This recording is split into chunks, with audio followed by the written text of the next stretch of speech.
अस्सलाम वालेकुम dear students, welcome to pass MD CAT preparations. Dear student, जिस तरह से हमने एक सीरीज स्टार्ट की हुई है आप लोगों के साथ एमडी कैट फिजिक्स के लेटेस्ट सिलेबस के अकॉर्डिंग मैं आप लोगों को एक पूरा चैप्टर कंप्लीट करवाता हूं एक लेक्चर के अंदर। तो आज डियर स्टूडेंट्स हमने जो चैप्टर कंप्लीट करना है वो करंट इलेक्ट्रिसिटी वाला है। एमडी कैट के न्यू सिलेबस के अकॉर्डिंग आप लोगों को ये करवाया जाएगा, साथ साथ टॉपिक वाइज पास पेपर्स के क्वेश्चंस करवाए जाएंगे। इससे पहले डियर स्टूडेंट मैं काफी ज्यादा चैप्टर्स करवा चुका हूं एमडी कैट के न्यू सिलेबस के अकॉर्डिंग। अगर आप लोगों ने वो नहीं देखे तो मैं इसी वीडियो में एंड स्क्रीन लगा दूंगा, वो लाजमी आप लोगों ने लेक्चर्स करने हैं। डियर स्टूडेंट, जो हमारे पास करंट होती है ना, ये चार्ज पर यूनिट टाइम होता है। किसी भी क्रॉस सेक्शनल एरिया कंडक्टर में से कितना चार्ज यूनिट टाइम में पास कर रहा है, ये मेरा बेटा करंट होता है। चार्ज डियर स्टूडेंट्स इक्वल होता है एन ई के इक्वल। ई एक इलेक्ट्रॉन पे चार्ज है और एन से मुराद नंबर ऑफ चार्जेस हैं, ठीक है, चार्जेस की तादाद। तो क्यू आगे फर्दर एन ई के भी इक्वल होता है। और ई हमारे पास फंडामेंटल जो इसका मैग्नीट्यूड है, स्मॉलेस्ट चार्ज जो किसी भी चीज पे होता है वो 1.6 10 के पावर -19 कूलम होता है और ये एक इलेक्ट्रॉन पे होता है। तो मेरे बेटा करंट के दो फार्मूलाज याद रखें, क्यू बाई टी और एक एन ई बाई टी। ई से मुराद चार्ज एक इलेक्ट्रॉन पे, एन से मुराद चार्जेस की तादाद, टी से मुराद टाइम। अब जैसे आप लोगों से मैं एक पास पेपर का क्वेश्चन डिस्कस करता हूं, वो पूछता है हाउ मैनी इलेक्ट्रॉन। अब हाउ मैनी इलेक्ट्रॉन का मतलब होता है इलेक्ट्रॉन्स की तादाद, वो एन पूछ रहा है, ठीक है। पर सेकंड, टाइम उसने 1 सेकंड बता दिया। Constitute a current of 1 micro ampere. तो करंट जो है वो उसने आपको 1 माइक्रो एम्पेयर का बताया है। मेरा बेटा एक चीज याद रखना, अब आप अगर देखो ना तो इस क्वेश्चन के अंदर उसने आपको आई करंट भी दे दिया है, टाइम टी भी 1 सेकंड दे दिया है और एन पूछ रहा है। तो डेफिनेटली करंट का ये पहला फार्मूला क्यू बाई टी नहीं लगेगा, ये एन ई बाई टी वाला करंट का फार्मूला लगेगा। तो यही वाला फार्मूला मैंने मेरा बेटे इधर यूज किया है। 1 माइक्रो एम्पेयर है तो माइक्रो में 10 की पावर -6 एम्पेयर होते हैं। एन मैंने निकालना है और ई की वैल्यू हमेशा याद रखें 1.6 10 की पावर -19 कूलम और टाइम 1 सेकंड। तो मेरा बेटा अब अगर आप देखो ना, आपने एन निकालना है तो ये 1.6 10 की पावर -19 जो इधर मल्टीप्लाई हो रहा है उधर जाके डिवाइड हो जाएगा। अब अगर आप देखो ना, ये 10 की पावर -19 ऊपर 10 की पावर -6 में जाके प्लस हो जाएगा। प्लस -6 प्लस 19 का आंसर 10 की पावर 13 आएगा। आगे डियर स्टूडेंट, ये 1/1.6 को आपने कैसे सॉल्व करना है विदाउट कैलकुलेटर। ये इसका मैं पॉइंट रिमूव करूंगा तो ये 10 आ जाएगा, पॉइंट की जगह पे 1, 6 की जगह पे 0, ये बटे का बटा 10 ऊपर चला जाएगा तो ये 10/16 बनेगा। अब आप इसकी कटिंग कर लें, 2 पे 2 5 10 होता है और 2 8 5/8 को डियर स्टूडेंट्स आप आराम से डिवाइड कर सकते हो और आपको पता चल जाएगा कि क्या हमारे पास आंसर आता है। अब आप देखें यहाँ पे पॉइंट लगाएंगे, इधर 0 लगाएंगे तो 8 6 और 48 होता है, ठीक है। फिर डियर स्टूडेंट्स आप लोगों के पास अगर देखेंगे तो, अब आप डियर स्टूडेंट देखेंगे तो आप लोगों के पास 2 आ जाएगा, फिर एक 0 लगाएं तो 8 2 16। तो बहरहाल ये 0.625 आप लोगों के पास इस तरह करके आंसर आएगा। इसको साइंटिफिक नोटेशन में करने के लिए पॉइंट इधर लेकर जाएं तो ये 6.25, और जब एक डिजिट पॉइंट इधर जाएगा तो 10 की पावर में से कमी हो जाएगी तो ये 10 की पावर 12 बन जाएगा। तो ये मेरा बेटा इसका राइट आंसर है। इस तरह आप लोगों ने आंसर को साइंटिफिक नोटेशन में कन्वर्ट कर लेना होता है और इसका फाइनल आंसर निकाल लेना होता है। आई होप इसमें कोई कंफ्यूजन आपको नहीं होनी चाहिए। बाकी डियर स्टूडेंट, ये चार्ज कैरियर डिफरेंट कंडक्टर्स में होते हैं, आपको पता होना चाहिए। मेटल्स के अंदर चार्ज करंट जो होता है वो नेगेटिवली चार्ज पार्टिकल्स की वजह से होता है, जिनको हम इलेक्ट्रॉन्स कहते हैं। इलेक्ट्रोलाइट के अंदर डियर स्टूडेंट पॉजिटिव और नेगेटिव आइंस होते हैं। इसी तरह डियर स्टूडेंट गैसेस के अंदर इलेक्ट्रॉन्स और आइंस होते हैं, इनकी वजह से करंट होता है। जिन चार्जेस की वजह से करंट होता है उनको हम चार्ज कैरियर कहते हैं। सेमी कंडक्टर्स के अंदर डियर स्टूडेंट्स फ्री इलेक्ट्रॉन्स और होल्स होते हैं, ठीक है। तो ये दो चीजें आप लोगों ने अपने माइंड में रखनी है। मेरे बेटा हमारे पास ना दो करंट की टाइप्स होती हैं, एक कन्वेंशनल करंट होता है और एक हमारे पास इलेक्ट्रॉनिक करंट होता है। कन्वेंशनल करंट बेटा पॉजिटिव चार्जेस की वजह से होता है और इलेक्ट्रॉनिक करंट मेरा बेटा नेगेटिव चार्जेस की वजह से होता है। जैसे ही अगर आप एक कंडक्टर देखें ना, कंडक्टर में पॉजिटिव चार्ज भी होता है, नेगेटिव चार्ज भी होता है, साथ एक बैटरी लगी हुई है। अब बैटरी के जो कंडक्टर के पॉजिटिव चार्जेस हैं वो बैटरी के पॉजिटिव टर्मिनल की तरफ मूव करने लग जाएंगे, तो इसको पॉजिटिव चार्जेस के फ्लो की वजह से जो करंट होता है उसको हम कहते हैं कि ये कन्वेंशनल करंट है। इसी तरह मेरा बेटा इस कंडक्टर के जो नेगेटिव चार्ज पार्टिकल्स हैं वो आप देख सकते हैं बैटरी के पॉजिटिव टर्मिनल की तरफ मूव करने लग जाएंगे। तो ये जो नेगेटिव चार्ज पार्टिकल्स की वजह से करंट होता है इसको हम इलेक्ट्रॉनिक करंट कहते हैं, दोनों का मैग्नीट्यूड इक्वल होता है। मगर जो करंट की डायरेक्शन होती है ना मेरे बेटा, वो कन्वेंशनल करंट की तरफ ली जाती है। अब कन्वेंशनल करंट पॉजिटिव चार्जेस की वजह से होता है, और आप देख सकते हैं ये बैटरी के नेगेटिव टर्मिनल की तरफ जा रहा है, मतलब ये हाई पोटेंशियल से लो पोटेंशियल की तरफ जाता है। नेगेटिव टर्मिनल का लो पोटेंशियल होता है, पॉजिटिव टर्मिनल का हाई पोटेंशियल होता है। तो कन्वेंशनल करंट हाई पोटेंशियल से लो की तरफ जाता है। तो कन्वेंशनल करंट मेरा बेटा याद रखें, पहली बात तो ये हमारे पास हायर पोटेंशियल से लोअर पोटेंशियल की तरफ जाता है, यानी बैटरी के नेगेटिव टर्मिनल की तरफ जाता है, और ये पॉजिटिव चार्जेस की मूवमेंट की वजह से होता है, ठीक है, जैसे मैंने आपको बताया भी है। अच्छा, जिस वेलोसिटी से कंडक्टर के अंदर चार्जेस मूव करते हैं, जिस वेलोसिटी से कंडक्टर के अंदर चार्जेस मूव करते हैं मेरा बेटा, उसको हम कहते हैं ड्रिफ्ट वेलोसिटी। ड्रिफ्ट वेलोसिटी का आपने कॉन्सेप्ट याद रखना है, कंडक्टर के अंदर चार्जेस एक पर्टिकुलर वेलोसिटी से मूव कर रहे होते हैं रूम टेम्परेचर पे, that is called drift velocity. और इसकी वैल्यू याद रखें 10⁻³ मीटर पर सेकंड, या हम इसको 1 मिलीमीटर पर सेकंड भी कहते हैं। ठीक है मेरा बेटा, ये एवरेज वेलोसिटी होती है, और ये एवरेज कांस्टेंट वेलोसिटी होती है जिससे फ्री इलेक्ट्रॉन्स एक कंडक्टर के अंदर मूव कर रहे होते हैं, ठीक है, तो उसको हम कहते हैं। और ये हमेशा याद रखें, जो इलेक्ट्रिक फील्ड होता है उसके अपोजिट मूव करते हैं। इलेक्ट्रिक फील्ड आपको पता है ना, इलेक्ट्रिक फील्ड हमारे पास क्या होता है, पॉजिटिव प्लेट से नेगेटिव प्लेट की तरफ, तो इलेक्ट्रॉन्स किधर मूव करते हैं, पॉजिटिव टर्मिनल की तरफ, ठीक है, तो इसलिए हम कहते हैं कि इलेक्ट्रिक फील्ड के अपोजिट मूव कर रहे हैं। मेरे बेटा सोर्सेज ऑफ करंट भी आपको पता होने चाहिए। सेल बेसिकली हमारे पास एक सोर्स है करंट का, और ये केमिकल एनर्जी इलेक्ट्रोलाइट के अंदर होती है, उससे हमें इलेक्ट्रिकल एनर्जी देता है। कोई भी सोर्स ऑफ करंट है उसने फाइनली हमें इलेक्ट्रिसिटी देनी होती है, और उसको हम इलेक्ट्रिकल एनर्जी कहते हैं। इलेक्ट्रिक जनरेटर देखें, आपने शाफ्ट को रोटेट करना होता है, कॉयल को घुमाने के लिए आपको मैकेनिकल एनर्जी देनी पड़ती है, और बदले में आपको करंट यानी इलेक्ट्रिकल एनर्जी मिलती है। तो इलेक्ट्रिक जनरेटर मैकेनिकल एनर्जी को इलेक्ट्रिकल एनर्जी में कन्वर्ट करता है। थर्मो का मतलब होता है हीट, तो थर्मोकपल हीट को इलेक्ट्रिकल एनर्जी में कन्वर्ट करती है। और सोलर सेल मेरे बेटे अगर आप देखते हैं तो ये सनलाइट को कन्वर्ट कर रहे होते हैं इलेक्ट्रिकल एनर्जी में, ठीक है। तो अल्टीमेटली हमारे पास जो करंट के सोर्सेज है उन्होंने करंट देनी होती है अदर फॉर्म्स ऑफ एनर्जी को करंट में कन्वर्ट करके, ठीक है। अच्छा, उसके बाद मेरा बेटा याद रखें, इफेक्ट्स ऑफ करंट्स में पहला हमारे पास आ जाता है हीटिंग इफेक्ट।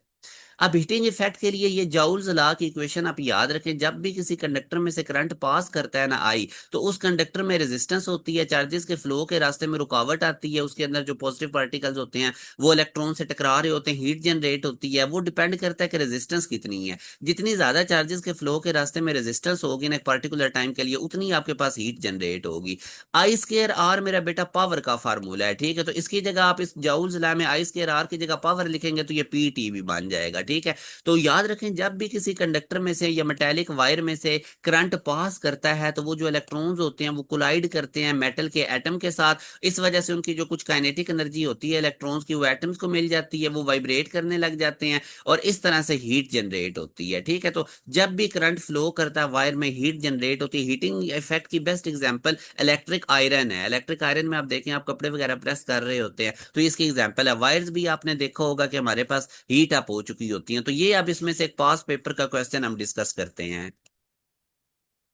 अब मेरा बेटा ये वाला क्वेश्चन देखो, जिसमें वो कहता है कि एक हीटर कॉइल है, उसको हम कट करते हैं दो पार्ट्स में इक्वल लेंथ में, और उनमें से एक को हम यूज करते हैं हीटर के अंदर। यानी पहले कोई हीटर की ये कॉइल थी, ठीक है, वो हीट प्रोड्यूस कर रही थी। तो फिर हमने क्या काम किया, उसको कट किया और उसके दो इक्वल पार्ट बना दिए, जैसे ये वाला है, ठीक है। अब इसको हम यूज करेंगे हीटर के अंदर। तो हमने रेशियो निकालनी है हीट प्रोड्यूस की इस हाफ कॉइल से टू दी ओरिजिनल कॉइल। यानी जब आप ये हाफ कॉइल यूज करेंगे तो तब हीट कितनी है, और जब हम पूरी कॉइल यूज कर रहे थे तब हीट कितनी है, इनकी रेशियो निकालनी है। मेरे बेटे अगर आप देखो ना, तो हीट का ये फार्मूला होता है I²RT। याद रखें, जो रेजिस्टेंस है वो लेंथ के डायरेक्टली प्रोपोर्शनल है। पहले वायर की लेंथ पूरी थी, जब उसने आपने हाफ किया, जब लेंथ हाफ करेंगे तो डेफिनेटली हमारे पास रेजिस्टेंस भी क्या हो जाएगी, हाफ। तो मेरे बेटे जब रेजिस्टेंस हाफ होगी तो करंट डबल हो जाएगी, क्योंकि करंट और रेजिस्टेंस में इनवर्स रिलेशन है अकॉर्डिंग टू ओम्स लॉ। बेटा देखो ना, रेजिस्टेंस चार्जेस के रास्ते में रुकावट होती है और करंट फ्लो ऑफ चार्जेस होता है, तो इनमें इनवर्स रिलेशन होता है, ठीक है। तो अब यानी कि जब आपने वायर को हाफ किया, उसकी लेंथ हाफ हुई, उस वजह से रेजिस्टेंस हाफ हो गई, रेजिस्टेंस की जगह 1/2 मैंने किया, और करंट क्या हो जाएगा, डबल। और करंट के ऊपर स्केयर भी है, डबल का स्केयर 4 होगा, ये 2 से कट के, तो हीट आपके पास 2 टाइम ज्यादा प्रोड्यूस होगी। यानी जब आप लोगों के पास पूरी एक वायर थी, जब आपने उसको हाफ किया, उसकी लेंथ हाफ होने से रेजिस्टेंस हाफ हुआ, करंट डबल हुआ, तो हीट भी क्या हो जाएगी, डबल। तो मेरे बेटे याद रखें, जब वायर की लेंथ को हाफ कर दें तो हीट डबल प्रोड्यूस होती है, ज्यादा हीट प्रोड्यूस होगी। ठीक है, ज्यादा हीट प्रोड्यूस होगी तो हाफ कॉइल के केस में डबल हीट प्रोड्यूस होगी, जबकि हमारे पास पूरी कॉइल थी। तो 2:1 इसका राइट आंसर है। आई होप आप लोगों को ये क्वेश्चन क्लियर हो गया है। अब इसी में से मेरा बेटा एक और क्वेश्चन हम करते हैं। इसमें अब आप देखें, वो कहता है एक 20 ओम का रेजिस्टर है, वो 5 मिनट लेता है एक गिवन अमाउंट ऑफ वाटर को बॉयल करने में। ठीक है, 20 ओम के रेजिस्टर से जब आप गिवन अमाउंट ऑफ वाटर को बॉयल करते हैं तो 5 मिनट लगते हैं।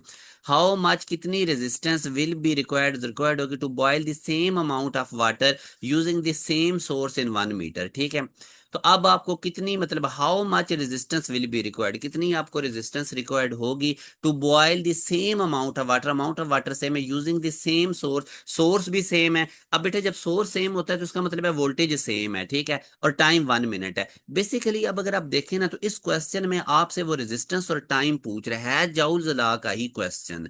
ठीक है, मगर इसमें अब आपने इस जाउल्स लॉ की शेप को कन्वर्ट करना है रेजिस्टेंस और टाइम में। फॉर एग्जांपल ये आपके पास पहली रेजिस्टेंस R1 है और ये टाइम आपके पास कितना है, T1।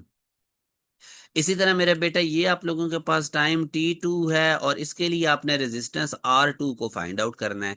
अब सोर्स मेरे पास सेम है, अमाउंट ऑफ वाटर मेरे पास सेम है। ठीक है, तो अब देखें ना, हमारे पास जाउल्स लॉ का रिलेशन था ना, H = I²RT। अब करंट तो गिवन नहीं, तो मैं I को ओम्स लॉ के अकॉर्डिंग रिप्लेस कर दूंगा V/R से, ऊपर स्क्वायर भी है तो ये V का स्क्वायर और ये R स्क्वायर एक R से कट जाएगा, तो ये मेरे पास रिलेशन बनेगा। ठीक है, अब पहले केस के लिए जब 20 ओम का रेजिस्टर 5 मिनट में अमाउंट ऑफ वाटर को बॉयल कर रहा है, उसके लिए मैं पहला केस बना लेता हूँ। मतलब H1 = V²/R1 T1। रेजिस्टेंस दोनों केसेस में डिफरेंट है, टाइम भी डिफरेंट है, H1 हीट प्रोड्यूस हो रही है, और मेरा बेटा जो V सोर्स क्योंकि सेम है ना, इसलिए V के साथ नहीं V1 लिखना।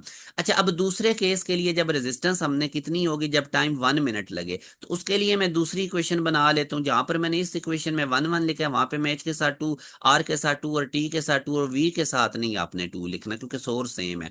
अब मेरा बेटा सेम अमाउंट ऑफ वाटर है, सेम हीट हमने प्रोड्यूस करनी है, तो H1 को H2 के इक्वेट करें, इक्वल रखें, तो ये दोनों वैल्यूज इनकी इक्वल रखें, V² से कट जाएगा, यही मैं चाहता था। तो अब देखें, मैंने एक रिलेशन बना लिया टाइम और रेजिस्टेंस के दरमियान। तो इस तरह के जब भी क्वेश्चन होना जिसमें given amount of substance same है, तो आप लोगों को रेजिस्टेंस और टाइम का पूछ रहा है कि एक रेजिस्टर इतने टाइम में बॉयल कर रहा है तो दूसरा रेजिस्टर इतने टाइम में कितना बॉयल करेगा। ठीक है, सेम अमाउंट ऑफ सोर्स को 1 मिनट, तो उसके लिए आपने रेजिस्टेंस और टाइम की फॉर्म में इस रिलेशन को बेशक आप डायरेक्ट भी याद रख सकते हैं। ठीक है, तो यहां से मेरा बेटा R2 को आप लोगों ने सेपरेट कर लेना है, बाकी बस वैल्यूज प्लग इन करें। T2 आपके पास 1 मिनट है, T1 आपके पास 5 मिनट्स है, R1 20 ओम है। बस इसको आप सॉल्व करेंगे तो 4 ओम का रेजिस्टर आप यूज करेंगे। अब अगर आप 1 मिनट में बॉयल करना चाहते हैं, तो ये मेरा बेटा एक क्वेश्चन था, इंपॉर्टेंट टाइप का क्वेश्चन है, ये पास पेपर्स में आया हुआ भी है, जाउल्स लॉ में से बेसिकली ये आ रहा है। तो आप लोगों को डियर स्टूडेंट्स ये सारे रिलेशंस और ये पता होना चाहिए।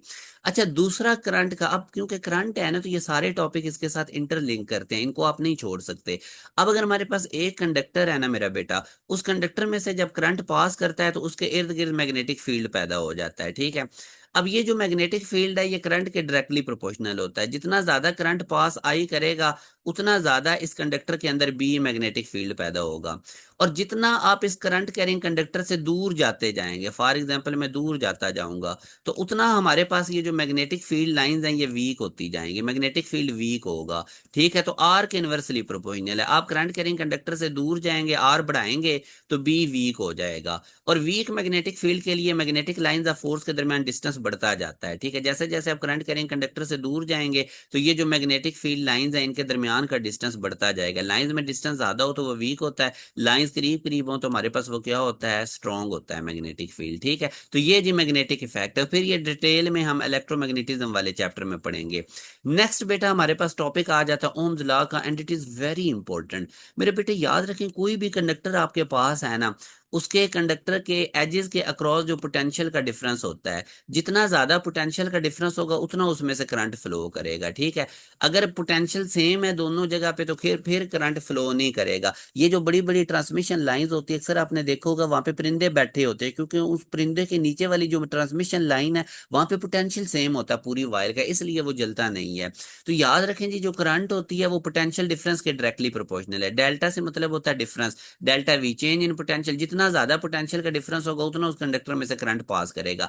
अच्छा, डायरेक्टली का साइन हटाएंगे तो कांस्टेंट 1/r आएगा। बच्चे समझ ले होते हैं कि ओम्स लॉ कांस्टेंट रेजिस्टेंस है, वो 1/r यानी कंडक्टेंस होती है, कांस्टेंट ऑफ प्रोपोर्शनैलिटी। अब ये जो 1/r आपके पास कांस्टेंट आया, ये आई से मल्टीप्लाई होके तो आई आर बन जाएगा। तो potential difference is equal to I R, that is ohm's law. उसके बाद बेटा रेजिस्टेंस क्या होती है, मैंने आपको बताया है कि ये चार्जेस के रास्ते में रुकावट है, opposition to the flow of charges. ठीक है, इसको हम कहते हैं रेजिस्टेंस। रेजिस्टेंस को ओम्स लॉ के अकॉर्डिंग अगर हम देखें तो वी आई होगा, वी ओवर आई होगा, और इसका एस आई यूनिट ओम होता है, सिंबल इसका ये होता है। और 1 ओम किसके इक्वल होता है मेरे बेटा, ये 1 ओम 1 वोल्ट पर एम्पेयर। ठीक है, 1 वोल्ट पर एम्पेयर के इक्वल हो। तो देखो ना, इधर देखो ना, हमारे पास क्या होता है, वी बाई आई होता है ना, वी वोल्ट होता है, आई एम्पेयर होता है। ठीक है, ओके, यहां तक कोई कंफ्यूजन तो नहीं है। अब बेटा हम नेक्स्ट मूव करते हैं कि रेजिस्टेंस किन किन चीजों पे डिपेंड कर रही होती है। तो रेजिस्टेंस जो होती है ना मेरे बेटा, ये नेचर ऑफ कंडक्टर पे डिपेंड करती है, कंडक्टर की डायमेंशंस पे डिपेंड कर रही होती है, उसके लेंथ एरिया वगैरह पे, और फिजिकल स्टेट कंडक्टर की क्या है उसके टेम्परेचर वगैरह पे।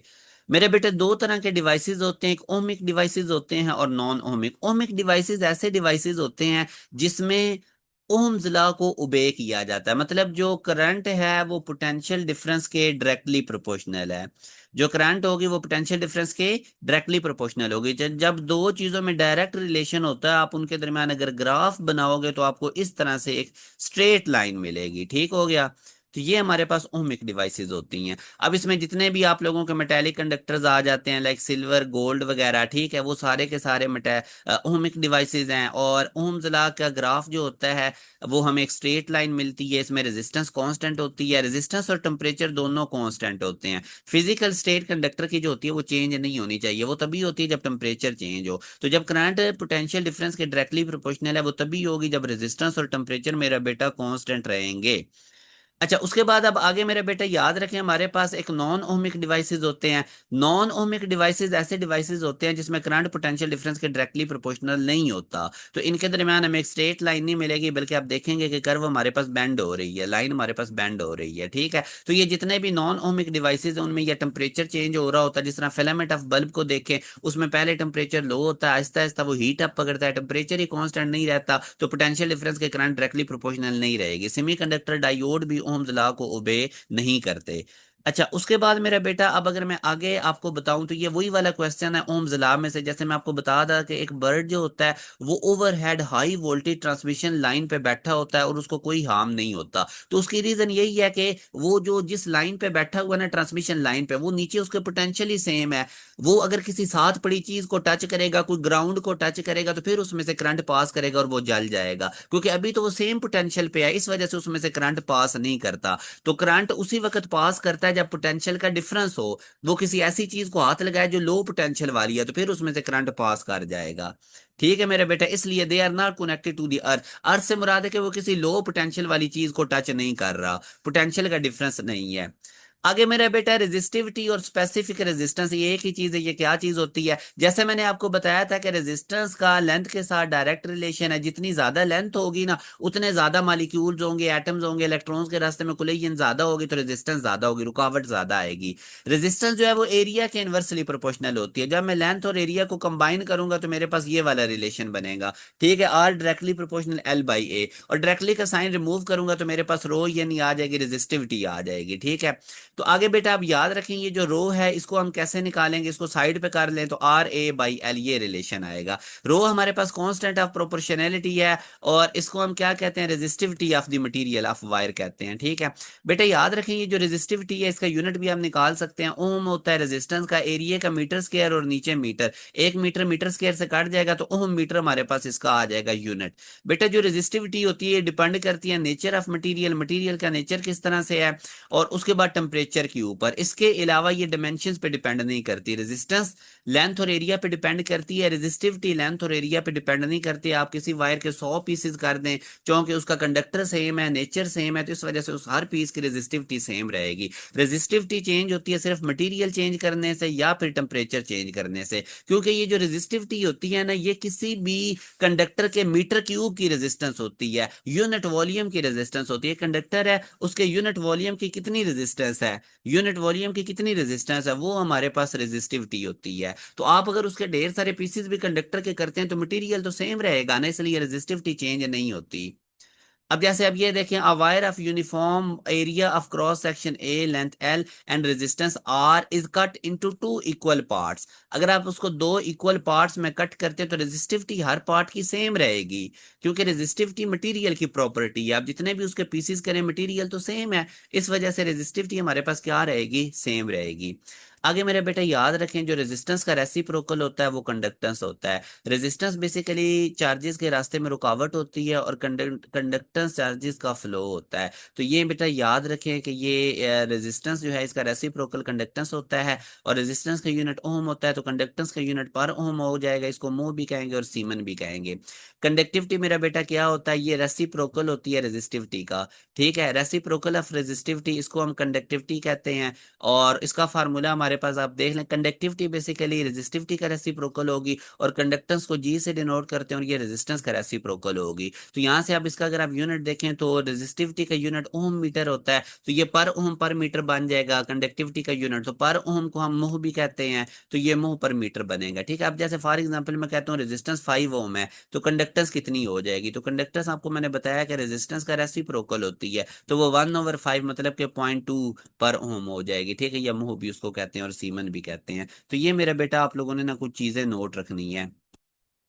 आगे टेम्परेचर कोफिशिएंट ऑफ रेजिस्टेंस आ जाता है। इसने सिर्फ इतना ही बताना होता है कि टेम्परेचर चेंज करने से किसी भी कंडक्टर का कितना रेजिस्टेंस चेंज होता है। ठीक है, the fractional change in the resistance पर केल्विन टेम्परेचर, 1 केल्विन टेम्परेचर से रेजिस्टेंस में कितनी चेंज आ रही है, that is called temperature coefficient of resistance. और इसका अल्फा सिंबल होता है और इसका यूनिट पर केल्विन होता है, और ये इसका फार्मूला है मेरा बेटा। आर टी हमारे पास टी डिग्री सेंटीग्रेड पे किसी भी कंडक्टर की रेजिस्टेंस होती है, आर जीरो हमारे पास 0 डिग्री सेंटीग्रेड पे किसी भी कंडक्टर की रेजिस्टेंस होती है। ठीक है, तो आपको टेम्परेचर कोफिशिएंट सिंपल ये बताता है। अब याद रखें मेरा बेटा, रेजिस्टेंस का और टेम्परेचर का डायरेक्ट रिलेशन है कंडक्टर के केस में। आप टेम्परेचर बढ़ाओगे तो रेजिस्टेंस बढ़ेगी, क्योंकि कोलिजन एटम्स का और इलेक्ट्रॉन्स का बढ़ेगा। सेमी कंडक्टर के केस में रेजिस्टेंस का और टेम्परेचर का इनवर्स रिलेशन है, क्योंकि सेमी कंडक्टर में जब आप टेम्परेचर बढ़ाते हो तो इलेक्ट्रॉन होल्स जनरेट होते हैं, और जैसे ही इलेक्ट्रॉन होल जनरेट होते हैं तो उस वजह से करंट बढ़ जाता है, रेजिस्टेंस कम हो जाती है। ठीक है, तो यही वो बता रहा है कि there are some substances like germanium silicon whose resistance decreases with the increase in temperature. Temperature बढ़ाने से उनका रेजिस्टेंस डिक्रीज होता है और करंट बढ़ता है। सेमीकंडक्टर्स अभी मैंने आपको बताया था, और इनको हम कहते हैं कि नेगेटिव टेम्परेचर कोफिशिएंट है। टेम्परेचर बढ़ाने से अगर रेजिस्टेंस बढ़े तो हम कहते हैं ये पॉजिटिव अल्फा है, मतलब पॉजिटिव टेम्परेचर कोफिशिएंट है। और सेमीकंडक्टर जैसे मैं बता रहा था, टेम्परेचर कम बढ़ाने से रेजिस्टेंस कम होती है, तो हम कहते हैं इनका नेगेटिव टेम्परेचर कोफिशिएंट है। तो टेम्परेचर कोफिशिएंट देख के आपको पता चल जाता है कोई चीज सेमीकंडक्टर है या कंडक्टर है। कंडक्टर के केस में रेजिस्टेंस टेम्परेचर का डायरेक्ट रिलेशन है, और सेमीकंडक्टर के केस में इनवर्स रिलेशन है। आई होप मेरा बेटा ये वाला पॉइंट आप लोगों को फुल क्लियर हो गया है। अच्छा बेटा, अब नेक्स्ट ये वाला क्वेश्चन देखें। ये बेसिकली हमारे पास टेम्परेचर कोफिशिएंट में से ही है। इसमें वो कहता है at what temperature would be the resistance of copper conductor will be double of its value at 0 degree centigrade. 0 degree centigrade पे जो भी उसकी वैल्यू है रेजिस्टेंस की, वो किस टेम्परेचर पे डबल होगी। ठीक है, उसने कॉपर का टेम्परेचर कोफिशिएंट हमें बता दिया है। तो अगेन बेटा देखो, सिंपली हम फार्मूला यूज करेंगे। अब कंडीशन क्या है कि 0 डिग्री सेंटीग्रेड पे जो रेजिस्टेंस आर जीरो है, ये डबल इसका यानी 2 टाइम R0 किस टेम्परेचर पे होगा। ठीक है, वो टी टेम्परेचर हमने फाइंड आउट करना है, ये वाला टी। ठीक है, तो कंडीशन अप्लाई करें, आपकी टी टेम्परेचर पे रेजिस्टेंस कितनी होनी चाहिए, 0 डिग्री वाली 0 डिग्री सेंटीग्रेड पे जो रेजिस्टेंस है उसका डबल होनी चाहिए। तो आर टी की जगह पे मैं 2R0 इसमें पुट करूंगा, आगे R0 एज इट इज और डिवाइडेड बाय वही फार्मूला वाला R0 टी। तो मेरा बेटा 2 R0 में से R0 माइनस करेंगे तो ये R0 आ जाएगा, ये इससे कट जाएगा, तो अल्फा 1/T के इक्वल आएगा। आप लोगों ने टेम्परेचर निकालना है, उसको सेपरेट कर लें। अल्फा की वैल्यू 4 मल्टीप्लाई बाई 10⁻³ गिवन है। 10⁻³ ऊपर जाके 1000 हो जाएगा, और 1/4 बेटा मेरे पास 0.25 हो जाएगा। 0.25 को जब 1000 से मल्टीप्लाई करेंगे तो 250 डिग्री सेंटीग्रेड आंसर आएगा, जो कि हमारे पास अल्फा ऑप्शन में मौजूद है। अच्छा, उसके बाद डियर स्टूडेंट्स, अब आप देखें, आप लोगों से स्लोप पूछ रहा है। ये एक ग्राफ बना हुआ है। ग्राफ अगर अब आप देखें, हमारे पास करंट और वोल्टेज का बना हुआ है। तो मेरा बेटा जो ग्राफ की स्लोप होती है ना, वो वाई एक्सिस वाली क्वांटिटी को एक्स एक्सिस वाली क्वांटिटी से डिवाइड करते हैं। तो स्लोप हमारे पास ये I/V है। अब ओम्स लॉ में अगर आप देखें ना, V इक्वल टू IR, तो यहाँ पे R जो होती है वो V/I के इक्वल है, ठीक है। मगर आपका जो ये ग्राफ गिवन है, इसकी जो स्लोप है वो I/V है, ठीक है। तो यहाँ पे ये मिस्टेक नहीं करनी कि इसकी जो स्लोप है वो रेजिस्टेंस है। स्लोप होती है वाई एक्सिस वाली क्वांटिटी आई और एक्स एक्सिस वाली क्वांटिटी वी। I/V को डिवाइड करें तो ये 1/R है, क्योंकि रेजिस्टेंस तो V/I होता है। तो I/V क्या हो जाएगा, 1/R। और रेजिस्टेंस का रेसिप्रोकल क्या होता है, कंडक्टेंस। तो आई और वी के दरमियान जब ग्राफ बना होगा तो उसकी स्लोप मेरा बेटा किसकी इक्वल आएगी, उसकी स्लोप हमारे पास कंडक्टेंस की इक्वल आएगी, ठीक है। और अगर आप इसका एरिया निकालोगे तो वो अब आप लोगों ने कमेंट सेक्शन में बताना है कि इसका एरिया किसके इक्वल होगा। अच्छा, उसके बाद आगे अगर आप देखें ना, for an ohmic conductor doubling the voltage, अगर हम वोल्टेज को डबल करें without changing the resistance, resistance को चेंज किए तो क्या होगा करंट को। तो मेरे बेटे याद रखें, जब आप लोगों ने वोल्टेज डबल करना है तो करंट भी डबल हो जानी है, ठीक है, क्योंकि करंट और वोल्टेज में डायरेक्ट रिलेशन होता है रेजिस्टेंस को कांस्टेंट रखते हुए।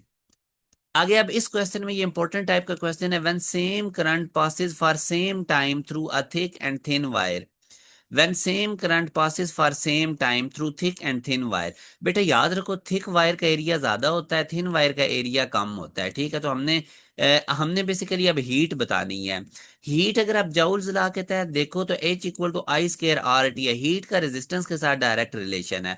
फिर आगे फर्दर रेजिस्टेंस का एरिया के साथ इनवर्स रिलेशन है। मैंने आपको बताया था कि थिन वायर जो है उसका लेस एरिया होगा। अब थिन वायर का एरिया लेस है तो उसकी रेजिस्टेंस ज्यादा होगी, और अगर उसकी रेजिस्टेंस ज्यादा होगी तो उसमें हीट भी ज्यादा जनरेट होगी। तो इसलिए मेरा बेटा मोर हीट प्रोड्यूस होगी थिन वायर के अंदर, ठीक है। थिक वायर का चूंकि एरिया ज्यादा होता है, उसकी रेजिस्टेंस कम होगी, रेजिस्टेंस कम होने की वजह से उसमें हीट भी कम जनरेट होगी, ठीक है। तो ये अब इसका हमारे पास जो है ये वाला आंसर। आई होप जिस तरह मैंने आप लोगों को समझाया है, आप लोगों को ये फुल क्लियर हो गया है। अब जी ये असाइनमेंट के क्वेश्चंस हैं, जितने मैंने आपको कॉन्सेप्ट्स दिए हैं, ये तीनों क्वेश्चंस आप लोगों ने सॉल्व करने हैं, और इन तीनों क्वेश्चंस के आंसर्स आप लोगों ने मुझे कमेंट सेक्शन में बताने हैं। इसका स्क्रीनशॉट ले लें। नेक्स्ट मेरा बेटा बहुत ज्यादा इंपॉर्टेंट टॉपिक है, सीरीज और पैरेलल कॉम्बिनेशंस रेजिस्टर्स के।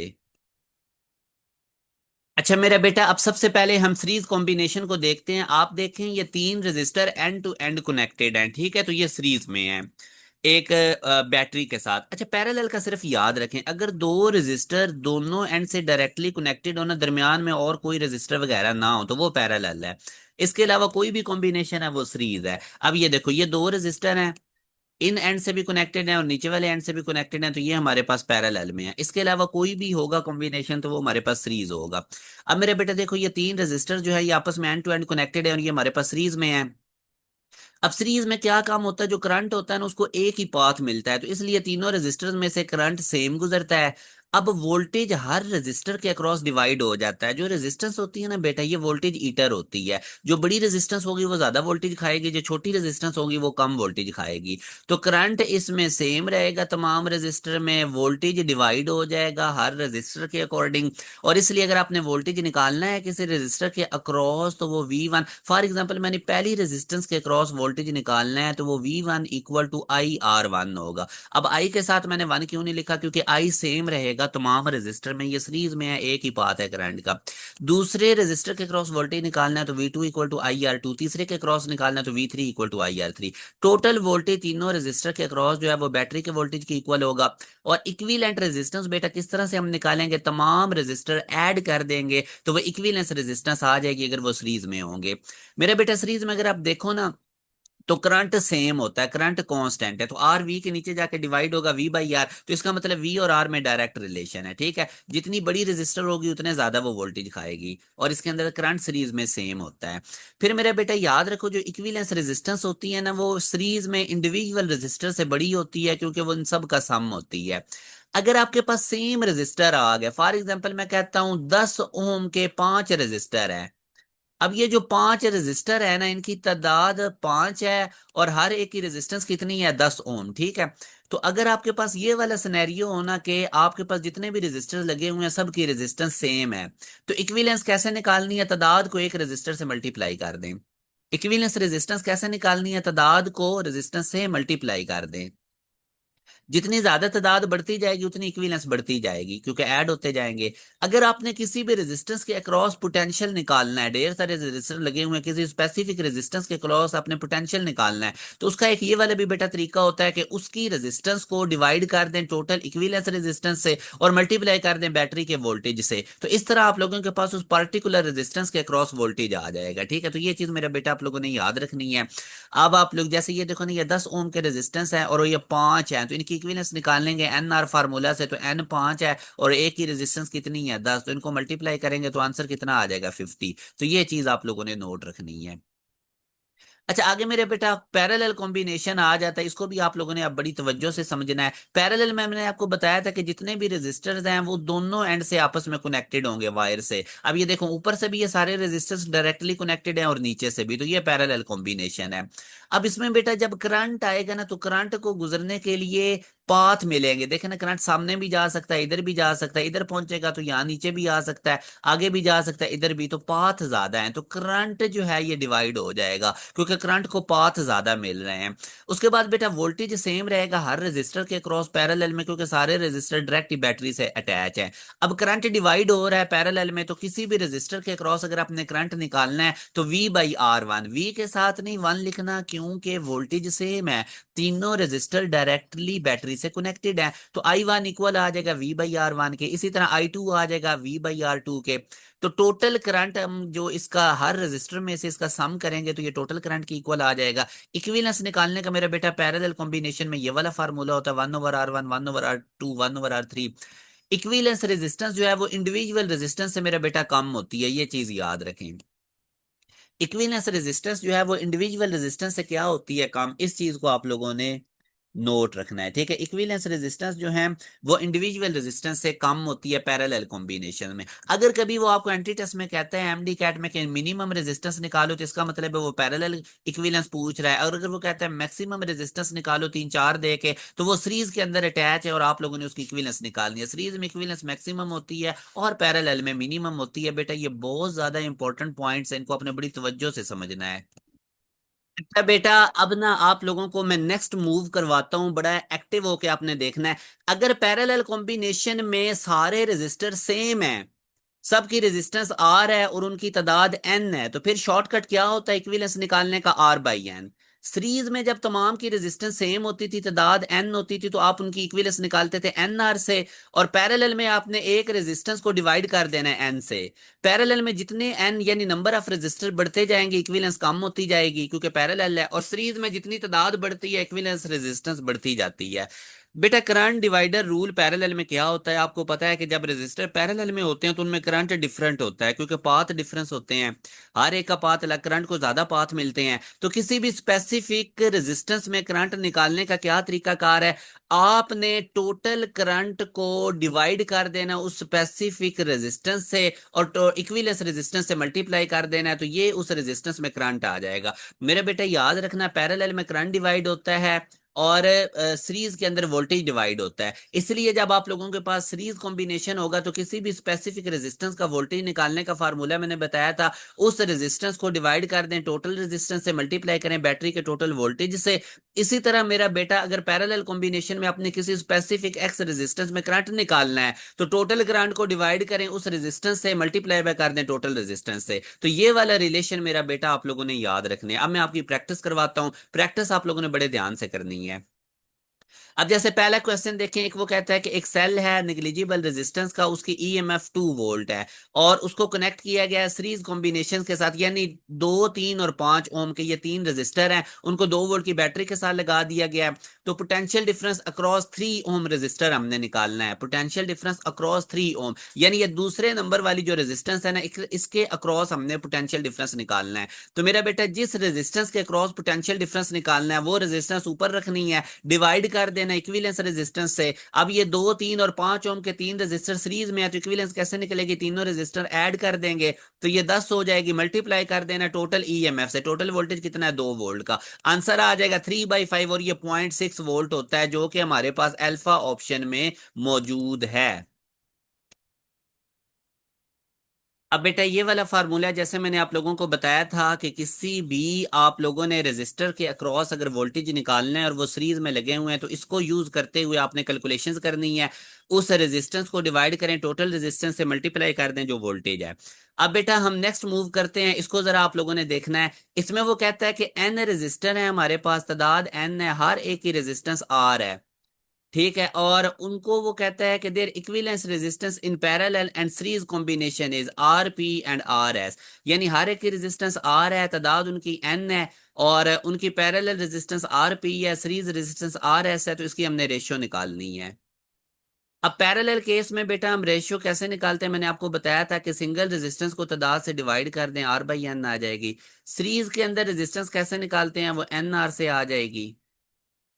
पैरेलल टू सीरीज जब हमने रेशियो निकालनी है तो वो हमारे पास क्या होगा, ये एन एन से बेटा ये एन जो है ये एन से नीचे आके मल्टीप्लाई हो जाएगा, आर आर से कट जाएगा तो 1/n²। मतलब क्वेश्चन ये था कि आपके पास एन रजिस्टर हैं, तादाद एन है और हर एक की रेजिस्टेंस आर है, जब आप उनको पैरेलल में लगाएं और जब आप उनको सीरीज में लगाएं तो उसकी रेशियो क्या होगी पैरेलल टू सीरीज कॉम्बिनेशन की। पैरेलल में इक्विवेलेंस इनकी आर बाई एन आ जाएगी और सीरीज में इनकी एन आर आ जाएगी, ये एन एन से आके नीचे मल्टीप्लाई हो जाएगा, आर आर से कट जाएगा तो 1/n² इसका आंसर है, ठीक है, 1:n² भी इसको कहते हैं।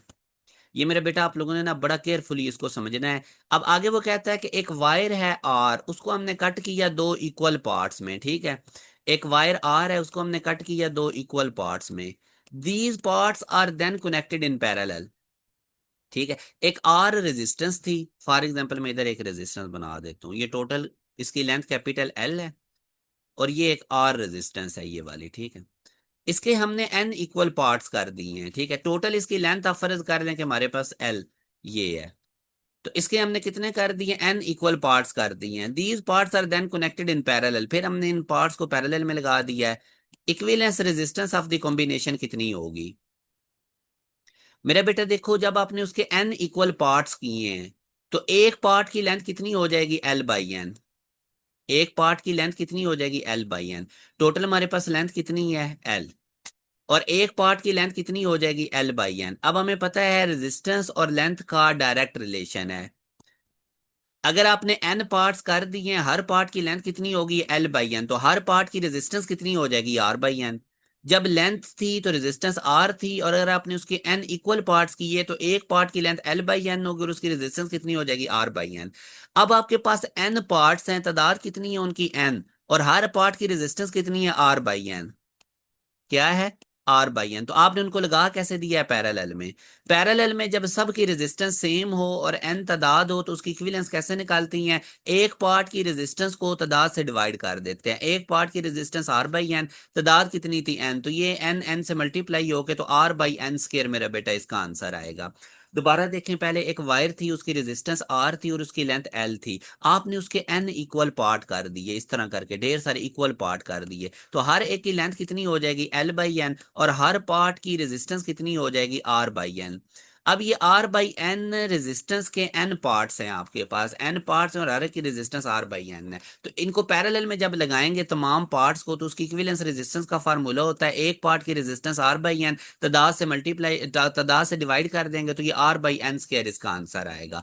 आर बाई एन ही मैंने आपको बताया था कि जब हर रेजिस्टेंस सेम हो हर पार्ट की, ठीक है, और उनकी तादाद एन हो तो इस तरह इक्विवेलेंस निकालते हैं, क्योंकि अब हर पार्ट की रेजिस्टेंस आर बाई एन है तो उसको एन तादाद से डिवाइड करेंगे तो R by N square.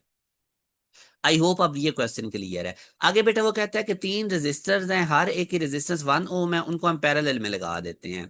Three such combinations are put in series, फिर हम उनको सीरीज में लगा देते हैं तो रिजल्टेंट रेजिस्टेंस कितनी होगी। क्वेश्चन समझने वाला है। तीन रजिस्टर हैं, एन कितना है 3, हर एक की रेजिस्टेंस कितनी है 1 ओम। ये अब उसने क्वेश्चन में स्टार्ट में इंफॉर्मेशन दी है, ठीक है। रेजिस्टेंस हर एक की कितनी है 1 ओम, टोटल पार्ट्स कितने हैं 3, उनको पैरेलल में लगा दिया, ठीक है। फिर three such combinations are put in series, parallel में अब इनका आंसर क्या आएगा, एक रेजिस्टेंस को तादाद पे डिवाइड कर दें, एक रेजिस्टेंस तीनों 1 ओम के थे, तो एक रेजिस्टेंस 1 उसको तादाद 3 से डिवाइड करो तो अब 1/3 ओम इक्विवेलेंस आई। यानी ये इधर तक मैंने अभी इसको सॉल्व किया कि हमारे पास तीन रेजिस्टर थे, हर एक की रेजिस्टेंस 1 ओम थी, उनको हमने पैरेलल में लगाया, तो इक्विवेलेंस कितनी बन गई 1/3। अब आपके पास इक्विवेलेंस आई है 1/3। इस तरह के तीन रजिस्टर आपने अब सीरीज में लगाने हैं, यानी 1/3 ओम के तीन रजिस्टर सीरीज में लगा दें।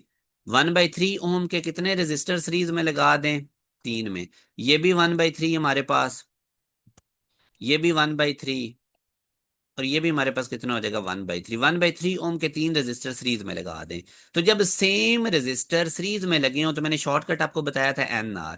ए की रेजिस्टेंस कितनी है 1/3, तादाद इनकी कितनी है 3, तो 3 को 1/3 से मल्टीप्लाई करेंगे तो 1 ओम, तो 1 ओम आंसर है। क्वेश्चन ये था पहले कि तीन रजिस्टर है, हर एक की रेजिस्टेंस 1 ओम है, वो पैरेलल में है। इस तरह करके तीन रजिस्टर बेटा, हर एक की रेजिस्टेंस कितनी है 1 ओम, और वो आपस में क्या है पैरेलल। तो मैंने R/N का फार्मूला यूज किया, क्योंकि हर एक की रेजिस्टेंस सेम है, तादाद से मैंने डिवाइड कर दिया 1 को 3 से, तो ये 1/3 जो आंसर है। इस तरह के तीन रजिस्टर फिर हमने सीरीज में लगा दिया 1/3 1/3 1/3। तो सीरीज में जब सेम रजिस्टर लगे हो तो उसकी इक्विवेलेंस NR होती है, R हमारे पास 1/3 N3 है, तो उसको सॉल्व करके 1 ओम आंसर।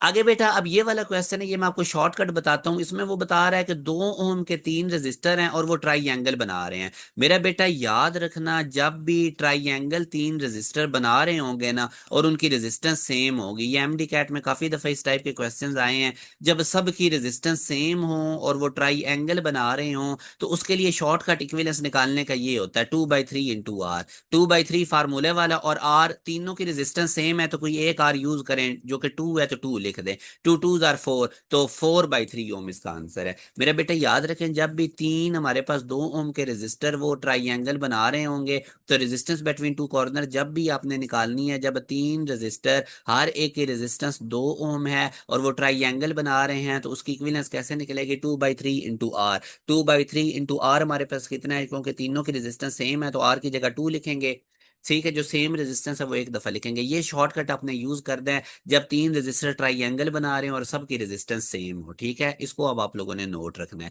अब मेरा बेटा ये वाला क्वेश्चन है, इसको आप लोगों ने बड़े अच्छे से समझना है, तो इंशाल्लाह ये पैरेलल सीरीज कॉम्बिनेशन में जिस तरह का भी क्वेश्चन आएगा तो आप लोगों को वो फुल क्लियर हो जाएगा।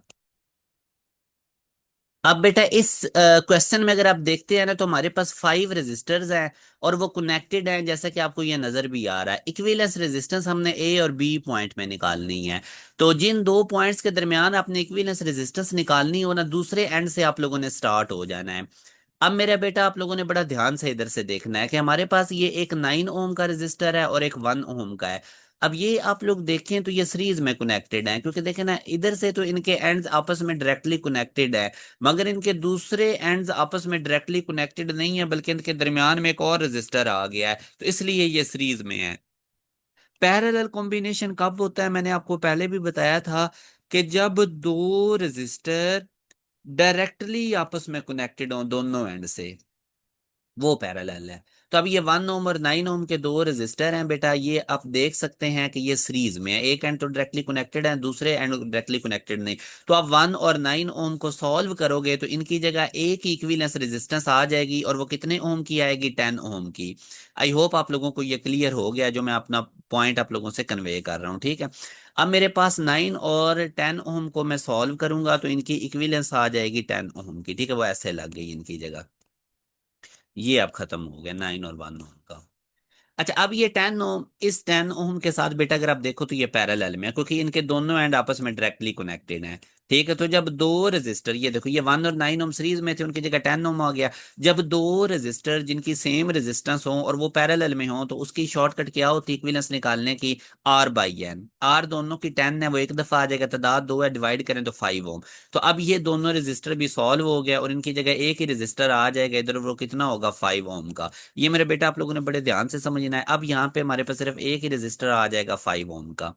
अब मेरे बेटे ये वाला 5 ओम का रजिस्टर ऊपर वाले 5 ओम के साथ सीरीज में है, क्योंकि इधर से तो इनके दो एंड डायरेक्टली कनेक्टेड हैं, मगर इनके जो दूसरे एंड हैं उनके दरमियान ये 10 ओम का रजिस्टर आ गया। ठीक है, तो ये सीरीज में है, तो मैं इन दोनों को सॉल्व करूंगा, 5 5 में ऐड करूंगा, तो इनकी जगह इक्विवेलेंस 10 ओम आ जाएगी। तो वो 10 ओम का रजिस्टर इस 10 ओम के साथ ऐसे लग जाएगा। ठीक है, तो ये देखें, अब ये 10 10 के दोनों आपस में क्या हो जाएंगे? पैरेलल, क्योंकि इधर से भी इनके एंड डायरेक्टली कनेक्टेड है और ऊपर से भी डायरेक्टली कनेक्टेड है।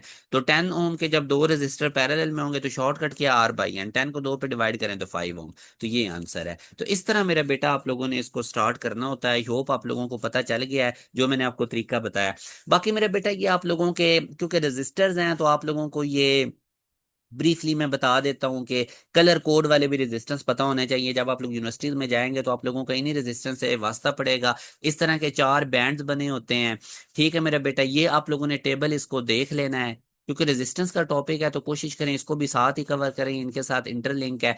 ब्लैक के लिए क्या वैल्यू होती है, ब्राउन के लिए, रेड कलर के लिए, ऑरेंज के लिए, येलो के लिए, तो ये सारा टेबल आपने याद कर लेना है। उसके बाद मेरा बेटा जो पहला आप लोगों के पास डिजिट होगा ना, पहला, ठीक है, वो रिप्रेजेंट करेगा, उसकी जो भी वैल्यू है वो लिख लें। दूसरे डिजिट की भी जो वैल्यू है वो लिखें। और तीसरा बैंड जो होगा, ठीक है, पहले बैंड की जो भी उसकी वैल्यू है वो लिखे, दूसरे बैंड का भी कलर दे के उसकी वैल्यू लिखनी है, तीसरे बैंड के कलर की जो वैल्यू होगी उतनी नंबर ऑफ जीरोज लिख देनी है। और चौथा हमारे पास जो कलर होगा वो हमें टॉलरेंस बताएगा। अगर गोल्ड होगा तो उसके लिए +-5 है, और अगर सिल्वर होगा तो उसके लिए +-10 है, और अगर ना गोल्ड हो ना सिल्वर हो तो उसके लिए मेरे बेटा +-20% होता है। ठीक है, तो ये चीज भी आप लोगों ने नोट रखनी। टॉलरेंस बताती है कि आपने जो रेजिस्टेंस मैयर की है उसमें कितना वेरिएशन हो सकता है। ये मैं आपको बता रहा था, फर्स्ट बैंड फर्स्ट डिजिट को रिप्रेजेंट करेगा, सेकंड बैंड सेकंड डिजिट को, और third band number of zeros को, और फोर्थ बैंड टॉलरेंस को। टॉलरेंस आपको ये बताती है कि आप लोगों ने जो रेजिस्टेंस मेजर की है उसमें कितना वेरिएशन आ रहा है। फॉर एग्जांपल मेरे बेटे ये क्वेश्चन देखो ना, इससे आपको क्लियर हो जाएगा। ये अब आपके सामने एक डायग्राम है। अब देखो पहला कौन सा बैंड है? येलो। येलो की वैल्यू देखो कितनी है, ये टेबल आपने याद कर लेना है। येलो की वैल्यू 4 है, तो इधर आप लोगों ने 4 लिख देना है। दूसरा कलर मेरा बेटा अगर आप देखो तो ये वॉयलेट है। वॉयलेट की वैल्यू आपको पता होनी चाहिए कितनी है मेरा बेटा? 7, तो इधर आपने 7 लिख देना है। उसके बाद तीसरा कलर रेड है। रेड की वैल्यू अब मेरा बेटा देखो 2 है, तो इतने नंबर ऑफ जीरोस आपने लगा देने हैं। चौथे नंबर पे हमारे पास गोल्ड आ रहा है, तो गोल्ड के लिए क्या वैल्यू है? +-5%। ठीक है, तो अब आपके पास 4700 रेजिस्टेंस है और इसमें वेरिएशन कितना है? +-5% का। इसी तरह अब आगे इसको भी आप लोगों ने देख लेना है। जैसे अब ये +-5% कैसे निकालते हैं, यानी आपके पास रेजिस्टेंस आई है 4700 और इसमें वेरिएशन कितना था? 5% का। अब 5% 4700 ओम का कितना होता है? तो आपने इसको करना है 5/100। आपने इसको क्या कम कर देना? 5/100 मल्टीप्लाई बाय 4700, मल्टीप्लाई बाय 4700। दो जीरो दो जीरो से कट जाएंगे। 47 को 5 से मल्टीप्लाई कर दें, जो आंसर आएगा उतना आपके इस रेजिस्टेंस के अंदर वेरिएशन हो सकता है, कम भी हो सकती है, ज्यादा भी। अच्छा, उसके बाद अब जैसे ये देखें, what will be the lower and upper approximate value of resistance. Again उसी तरह, पहला रेड कलर है तो उसकी वैल्यू लिख लें, दूसरा ऑरेंज कलर है तो उसकी वैल्यू लिख लें, तीसरा येलो कलर है तो उतनी नंबर ऑफ जीरोस लगा दें, और एंड पे सिल्वर है तो आप लोगों ने +-10 कर देना है। अब आप क्या कम करेंगे? ये रेजिस्टेंस है और इसमें वेरिएशन +-10 का है, तो 10/100 मल्टीप्लाई बाई ये रेजिस्टेंस करें तो इतना आएगा। मतलब जो आपने रेजिस्टेंस मैयर की है उसमें 23,000 ज्यादा भी हो सकती है और 23,000 उससे कम भी हो सकती है। 23,000 इसमें प्लस करेंगे और माइनस करेंगे तो ये वाली रेंज आएगी। 23,000 प्लस करने से ये आ जाएगा और 23,000 माइनस करने से ये आएगा। ठीक है, तो इस तरह मेरा बेटा आप लोगों ने ये कार्बन रेजिस्टर भी देख लेने हैं। थर्मिस्टर भी बेटा हमारे पास एक रेजिस्टर ही होता है, मगर ये हीट सेंसिटिव रेजिस्टर होता है। ये हीट सेंसर्स होता है और ये बेसिकली जो चेंज इन टेम्परेचर होता है ना उससे बिजली बना देते हैं, उसको इलेक्ट्रिकल सिग्नल में कन्वर्ट कर देता है। थर्मिस्टर कैसे बनते हैं? ये सेमीकंडक्टर डिवाइसेस से बनते हैं हाई प्रेशर और टेम्परेचर के ऊपर। थर्मिस्टर्स का अल्फा पॉजिटिव भी हो सकता है, नेगेटिव भी हो सकता है, ज्यादातर नेगेटिव वाले ही होते हैं। यानी अल्फा पॉजिटिव का मतलब है टेम्परेचर बढ़ाने से रेजिस्टेंस बढ़ेगी, और अल्फा नेगेटिव का मतलब है टेम्परेचर बढ़ाने से रेजिस्टेंस कम होगी। तो नेगेटिव टेम्परेचर कोफिशिएंट वाले जो थर्मिस्टर्स होते हैं इनको लो टेम्परेचर मेजर करने के लिए यूज किया जाता है, और वो लो टेम्परेचर तकरीबन 10 केल्विन तक का है। अब मेरे बेटे याद रखें, ये जो थर्मिस्टर होते हैं जब हम इनको कोल्ड करते हैं, ठंडा करते हैं, टेम्परेचर कम करते हैं तो इनकी रेजिस्टेंस हाई हो जाती है। अभी मैंने आपको बताया था कि नेगेटिव टेम्परेचर कोफिशिएंट वाले रेजिस्टेंस ज्यादा तादाद में पाए जाते हैं, और इनकी रेजिस्टेंस और टेम्परेचर का इनवर्स रिलेशन है। आप टेम्परेचर यानी कोल्ड करेंगे, टेम्परेचर कम करेंगे तो रेजिस्टेंस बढ़ जाएगी। ठीक है। और ये मैंने आपको ये चीज भी बता दी है। थर्मिस्टर किधर किधर यूज होते हैं ये आप लोगों ने देख लेना है। अब जैसे ये है कि थर्मिस्टर के पास क्या होता है, तो मैंने अभी आपको बताया था कि इनका very large negative temperature coefficient होता है। तो ये मेरा बेटा कुछ चीजें हैं जो आपको पता होनी चाहिए, इनमें कोई भी किसी किस्म की आपको कंफ्यूजन नहीं होनी चाहिए। अब ये भी बड़ा एक इंपॉर्टेंट टाइप का क्वेश्चन है कि एक पीस ऑफ कॉपर है और एक पीस ऑफ जर्मीनियम है, उनको ठंडा किया जाता है रूम टेम्परेचर से अप टू 7 केल्विन, तो क्या होगा? कॉपर बेटा कंडक्टर है, और जो जर्मीनियम है ये हमारे पास सेमी कंडक्टर है। एस से मुराद सेमी कंडक्टर, सी से मुराद कंडक्टर। तो कंडक्टर का मैंने आपको बताया था कि रेजिस्टेंस और टेम्परेचर का डायरेक्ट रिलेशन होता है कंडक्टर के लिए। आप टेम्परेचर कम करोगे तो रेजिस्टेंस कम हो जाएगी। ठीक है, ये वैलिड होता है कंडक्टर के लिए। उसके बाद मेरा बेटा मैंने आपको बताया था कि रेजिस्टेंस और टेम्परेचर का इनवर्स रिलेशन भी होता है। रेजिस्टेंस और टेम्परेचर का क्या होता है? इनवर्स रिलेशन भी। रेजिस्टेंस और टेम्परेचर का क्या होता है? इनवर्स रिलेशन भी। और ये किसके लिए होता है? सेमी कंडक्टर्स के लिए। अब आप याद रखो, आप टेम्परेचर को कोल्ड कर रहे हो, रूम टेम्परेचर से टेम्परेचर कम कर रहे हैं, तो ये जो कॉपर है टेम्परेचर कम होने से इसकी रेजिस्टेंस क्या हो जाएगी? कम। तो रेजिस्टेंस ऑफ कॉपर डिक्रीज हो जाएगी, और जो सेमीकंडक्टर है जर्मीनियम उसकी टेम्परेचर कम होने से रेजिस्टेंस क्या हो जाएगी? ज्यादा।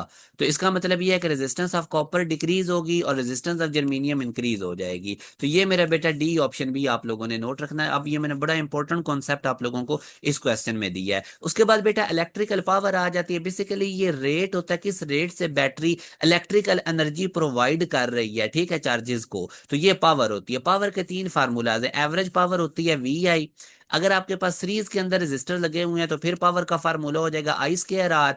आई सेम है। और अगर पैरेलल में लगे हुए हैं जिसमें वोल्टेज कांस्टेंट है तो फिर पावर का फार्मूला हो जाएगा वी स्क्वायर बाई आर। तो ये तीनों पावर के फार्मूलाज मेरे बेटा याद रखें, ये इसी से निकले हैं। वी की जगह आई आर पुट करोगे तो आई स्क्वायर आर बन जाएगा। ओम्स लॉ के अकॉर्डिंग आई को वी बाई आर से रिप्लेस करोगे तो वी स्क्वायर बाई आर बनेगा। जब पैरेलल हो, वोल्टेज कांस्टेंट हो, तो V square by R power का यूज करें। करंट सेम हो, सीरीज में हो तो आई स्क्वायर आर यूज करें। एवरेज पावर के लिए वी आई। मैक्सिमम पावर बेटा कब होती है? कोई भी आपके पास बैटरी है ना उसके अंदर इलेक्ट्रोलाइट होता है और उसकी अपनी एक रेजिस्टेंस होती है जो चार्जेस के रास्ते में रुकावट ऑफर करता है, तो उसको हम इंटरनल रेजिस्टेंस कहते हैं, और वो अमूमन बैटरी के बाहर इस तरह स्मॉल आर से डिनोट की जाती है। और एक हम बैटरी के साथ बाहर एक्सटर्नल लोड लगा देते हैं, बल्ब या कोई भी, उस रेजिस्टेंस को हम कहते हैं कैपिटल आर। मेरा बेटा जब ये बैटरी की इंटरनल रेजिस्टेंस आर और ये एक्सटर्नल रेजिस्टेंस कैपिटल आर ये आपस में इक्वल होंगे ना, तो बैटरी को मैक्सिमम पावर डिलीवर करनी पड़ेगी। और मैक्सिमम पावर का formula E square by 4 R होता है। ये बैटरी की ईएमएफ है, या आप इसको ऐसे भी लिख सकते हैं E square over 4 capital R. ठीक है, ये दोनों इसके हो सकते हैं, तो ये दोनों आप लोगों ने नोट रखने हैं। मेरे बेटे याद रखो, अगर आपके पास एक्सटर्नल रेजिस्टेंस है ना 20 ओम का, तो बैटरी पावर कब मैक्सिमम डिलीवर करेगी? जब बैटरी की इंटरनल रेजिस्टेंस स्मॉल आर भी 20 ओम होगी। ठीक है, जब स्मॉल आर और कैपिटल आर इक्वल होंगे तो तब बैटरी मैक्सिमम पावर डिलीवर करेगी, और इसका फार्मूला आप लोगों ने नोट रखना है, ये इंपॉर्टेंट है। अच्छा, अब रेटेड पावर का और ब्राइटनेस का, ये भी अब बड़ा इंपॉर्टेंट कॉन्सेप्ट है, मैं एमसीक्यूज के थ्रू आपको समझा रहा हूँ। मेरे बेटे याद रखें, जब आपके पास सीरीज में बल्ब लगे होंगे ना तो उनकी ब्राइटनेस का और रेटेड पावर का इनवर्स रिलेशन है। और अगर आपके पास बल्ब जो है मेरा बेटा वो पैरेलल में लगे हुए हैं तो फिर उनकी ब्राइटनेस का रेटेड पावर के साथ डायरेक्ट रिलेशन है। पैरेलल के केस में जिसकी पावर जिस बल्ब की ज्यादा होगी उसकी ब्राइटनेस ज्यादा होगी। अगर वही बल्ब सीरीज में लगे हुए हैं तो फिर इनवर्सली प्रोपोर्शनल होगी ब्राइटनेस पावर के साथ। जिसकी पावर कम होगी फिर उसकी ब्राइटनेस ज्यादा होगी। तो ये बड़ा इंपॉर्टेंट कॉन्सेप्ट है, इसको नोट रखना है आपने। मैंने बड़ा टू द पॉइंट ब्रीफ करके और रेलेवेंट आपको एमडी कैट के रिलेटेड बेटे ये चैप्टर करवाया है।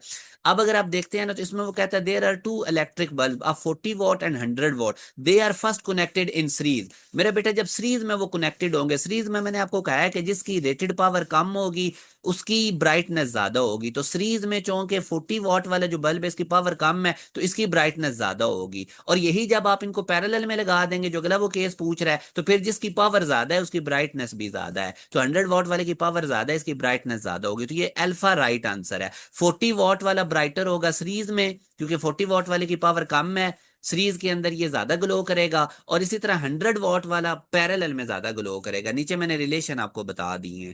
तो ये एक इंपॉर्टेंट टाइप का कॉन्सेप्ट है, इसको बेटा याद रखें।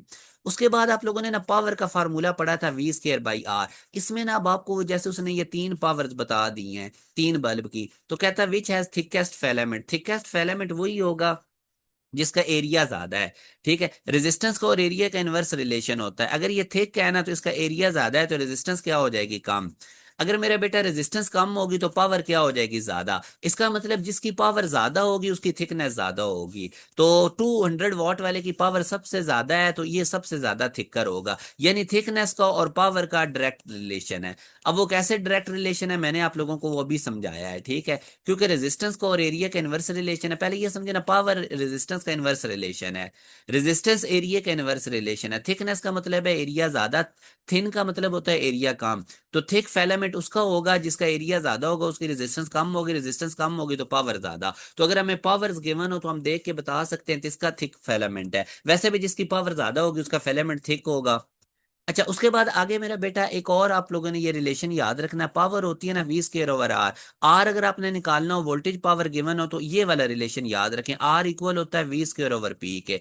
और अगर दो बल्ब की रेजिस्टेंस का कंपैरिजन करना हो ना जिनका वोल्टेज और पावर गिवन है, तो R1/R2 मेरा बेटा इक्वल होगा, क्योंकि आर वोल्टेज के डायरेक्टली प्रोपोर्शनल है।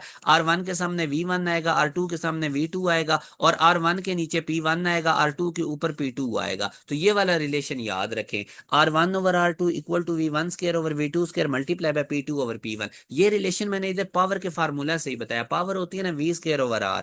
आर को मैंने सेपरेट कर लिया, ये V²/P होगी। और यहां से दो बल्ब के लिए पहले के रेजिस्टेंस R1 दूसरे के रेजिस्टेंस R2, पहले का वोल्टेज V1 दूसरे का V2, तीसरे पहले की पावर P1 दूसरे की P2। तो ये वाला रिलेशन बनेगा। अब इस क्वेश्चन में आप देखें ना, पहले बल्ब की पावर P1 गिवन है, उसका वोल्टेज V1 गिवन है, दूसरे की पावर P2 गिवन है, वोल्टेज V2 गिवन है। रेशियो ऑफ देयर रेजिस्टेंसेस निकालनी थी, तो ये रिलेशन आपने डायरेक्ट याद किया होगा। इसमें V1 P1 P2 इनकी वैल्यूज निकाल के थोड़ा सा सिंप्लीफाइड करें। अब ये 220/110 होल स्क्वायर है, 220 110 से कट के 2 आएगा, 2 का स्क्वायर 4। और ये 20/41/2, 2 4 से कट के 2, इनके पास रेजिस्टेंस की रेशियो आ गई 2:1। ठीक है।